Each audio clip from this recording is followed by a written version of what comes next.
com a segunda parte da nossa entrevista com a professora Lilian Rabassi, que dará continuidade a essa discussão em relação às metas do Plano Municipal de Educação e também a conclusão do seu raciocínio. Muito bem, professora, fique à vontade. Para a gente retomar um pouquinho, então, a gente tem as metas que a gente falou na primeira etapa, foram as 10 primeiras, que vai estar falando do ensino da educação infantil, do ensino fundamental e médio, a educação especial, a acolhida da educação especial, das iniciativas em relação ao ensino fundamental, das séries iniciais em relação à leitura, escrita, matemática, a escola em tempo integral, os resultados do IDEB, como que as ações podem contribuir em relação ao melhor resultado da questão do ensino fundamental.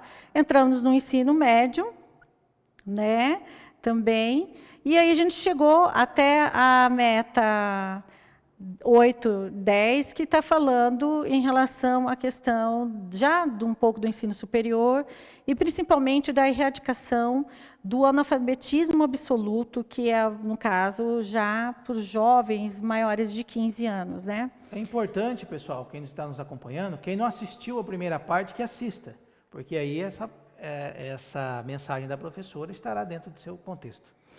A educação de jovens e adultos, que a gente já pega ali de 15 anos, é um desafio muito grande para o nosso município.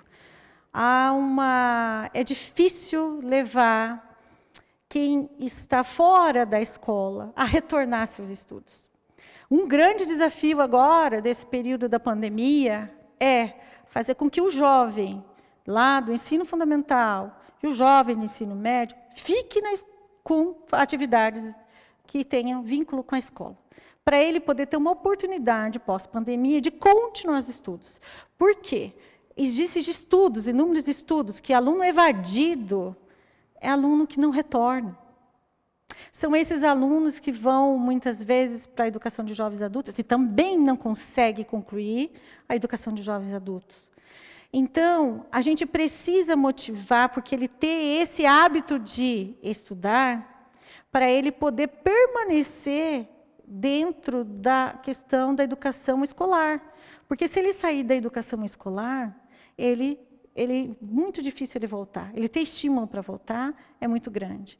Então, isso, educação profissional, também é um grande desafio no nosso município. Nós começamos dentro da meta 11, que é a educação profissional, em nível médio, com um número maior de alunos matriculados nessa modalidade de ensino. Só que o que aconteceu nesses últimos, de 2014, 2015 e a 2019? Por não ter números suficientes, o colégio estadual de Jandaia do Sul, né, o colégio estadual, ele tinha um curso de administração, técnico em administração. Correto.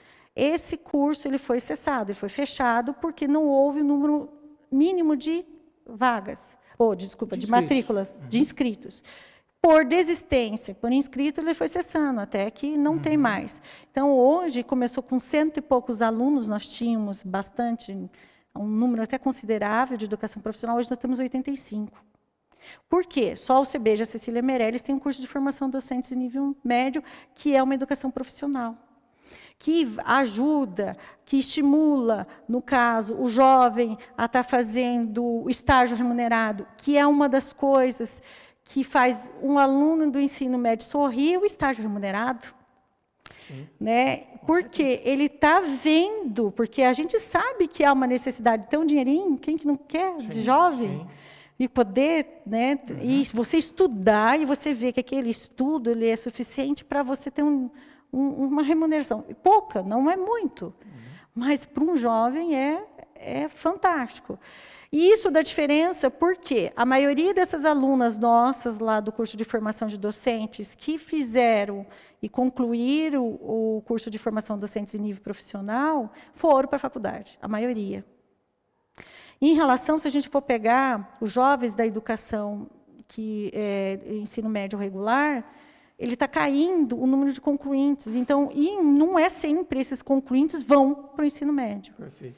Então, olha como que a gente vai ter que dar uma repensada para essa questão do ensino médio, né? Correto. E aí a gente entra na meta 12, 13, 14, que eu não vou entrar muito dentro, porque fala da questão do ensino médio, detalhes, mas em relação ao ensino médio e os cursos de pós-graduação, né, e essas mestrado, doutorado. Quem nos que não assiste, convém caso queira aqui. aprofundar, é só acessar o site do Conselho de Educação e acessar o Plano Municipal. Isso.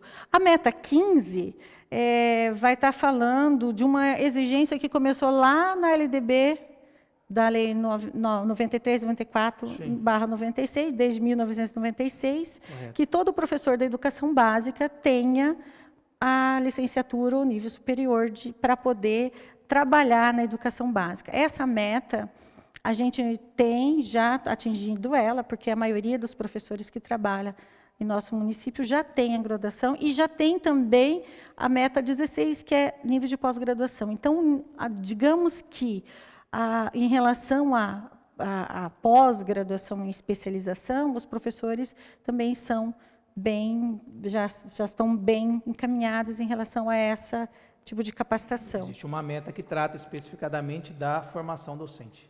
Isso que a exigência... É algo extremamente importante. A exigência desse profissional que está atuando com as crianças da educação básica, que tenha a formação mínima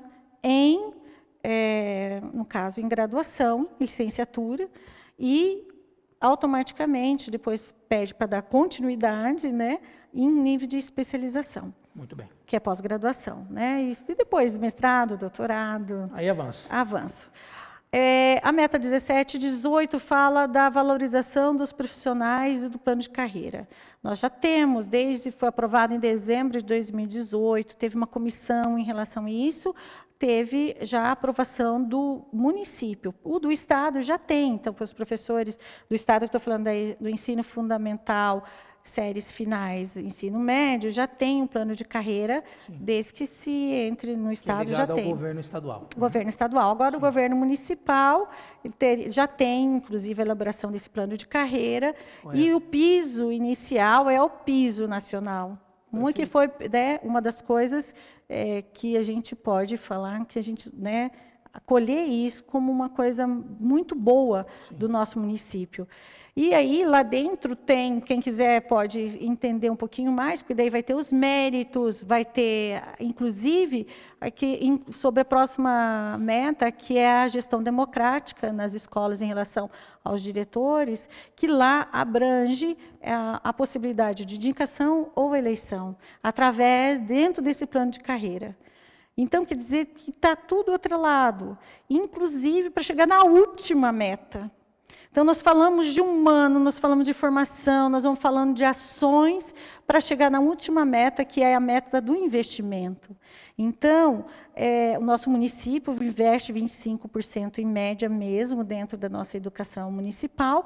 E aí, o que eu vou fazer com esse investimento? Aonde que eu vou estar investindo recursos que precisa melhorar em relação as ações, que estão todas elencadas dentro do plano municipal, e tem dados estatísticos, números, ações, ideias, que já passou por várias pessoas em debate público, monitoramento, e quem acompanhar lá, vê o documento ele é riquíssimo, é muito bonito de ver o processo de movimento que foi construído, né? As 19 metas anteriores já indica como cumprir a meta número 20.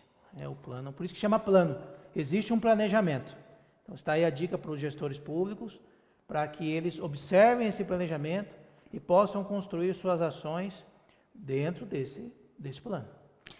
Ele vai ser, o futuro prefeito ele vai ser cobrado em relação a essas metas.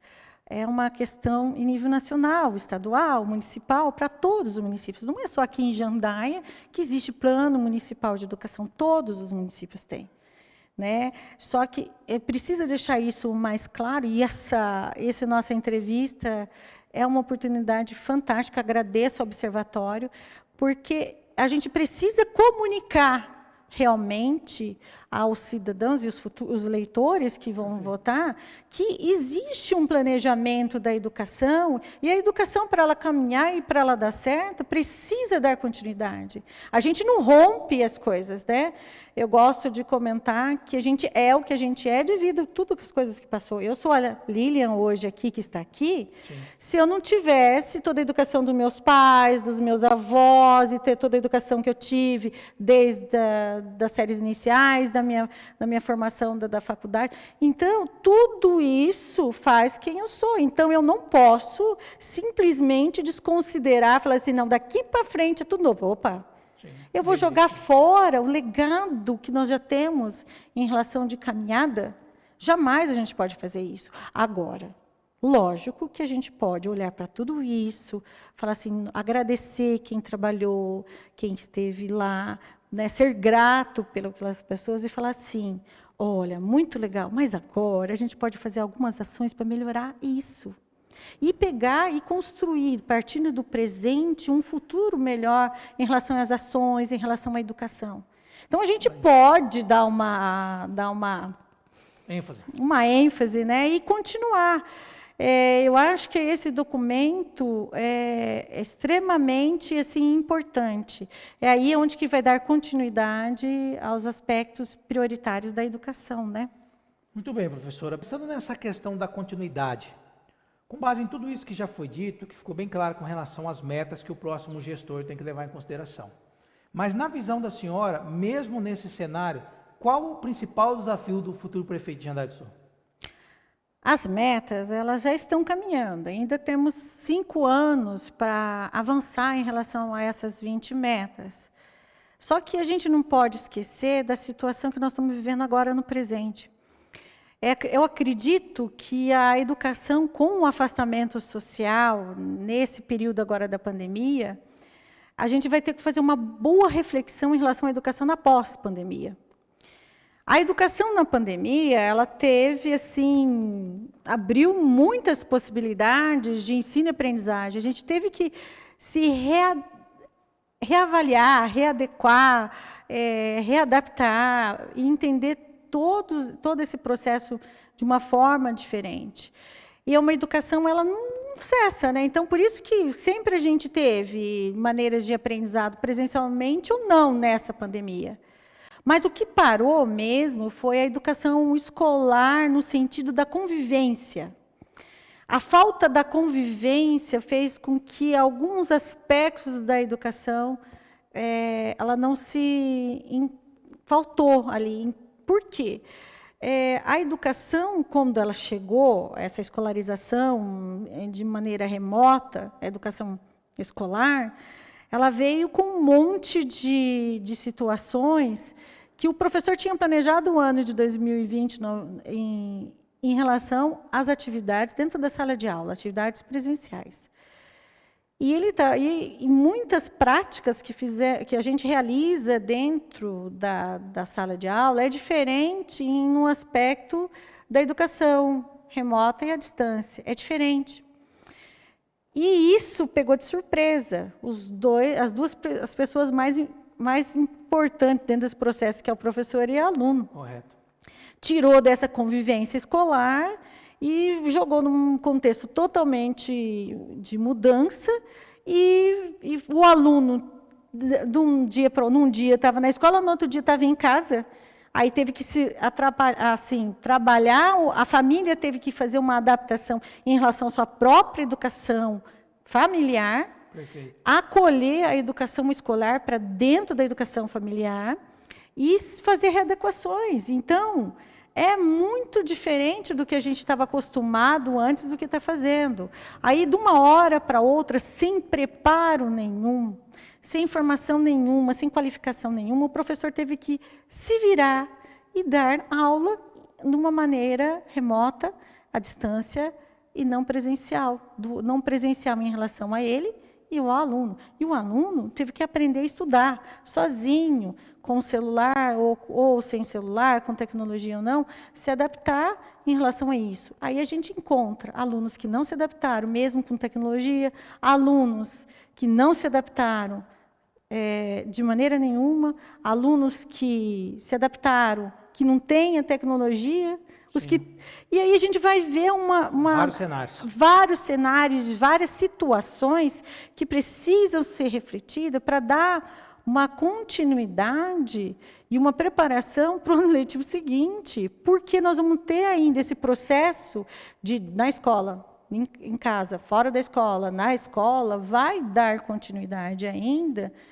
em alguns momentos, de acordo principalmente com o que a legislação, o Conselho Nacional de Educação vem propondo. A gente não sabe qual vai ser a situação do Covid, no que a gente vai viver em relação ao ano que vem, e a gente vai ter que aprender novos processos educativos, e isso é um grande desafio. Então, nós temos para repensar um novo cenário da educação, em uma nova situação, e a gente vai precisar organizar isso e vai precisar pensar numa qualificação da questão da educação escolar para continuar. Por quê?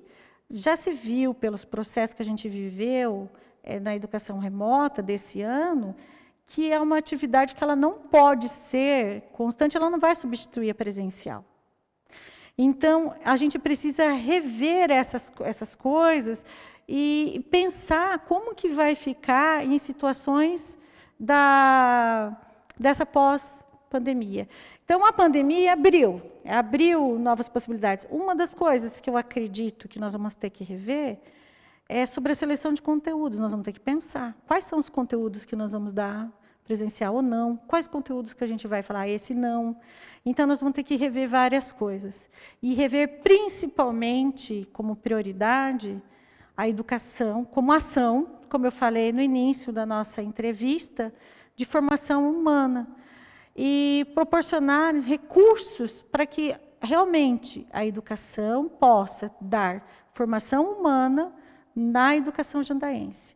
Eu acho que nós temos que entender agora e fechar por que é tão prioritário a gente pensar em educação. Muito bem, professora. É isso. A Covid é um desafio para a sociedade como um todo e não vai ser diferente no ambiente escolar. E é algo que precisa ser pensado em conjunto com a sociedade e o futuro prefeito precisa levar isso em consideração. É um grande desafio que as escolas têm nesse novo, já vivenciam isso esse ano e tem no próximo ano letivo. E o impacto que isso irá gerar nos outros anos letivos, né? Em 22, em 23, em 24. Isso tem que ser muito bem planejado, porque isso pode afetar toda uma geração escolar. Isso tem que ser muito bem analisado. Professora, já agradeço a sua participação. Eu também agradeço o convite, estou à disposição, caso o Observatório precise, né, me coloco, né, a gente pensando junto a educação. Foi um prazer estar aqui, né, e agradeço. O prazer é todo nosso. E com certeza haverá outros momentos para discutir assuntos. A gente pode abrir cada meta dessa e discutir cada uma delas muito profundamente. Agradeço a participação de todos e deixo um recadinho aqui nesse final. Quem quiser ser voluntário do Observatório Social, nos procure, acesse o nosso site. Obrigado. Até mais.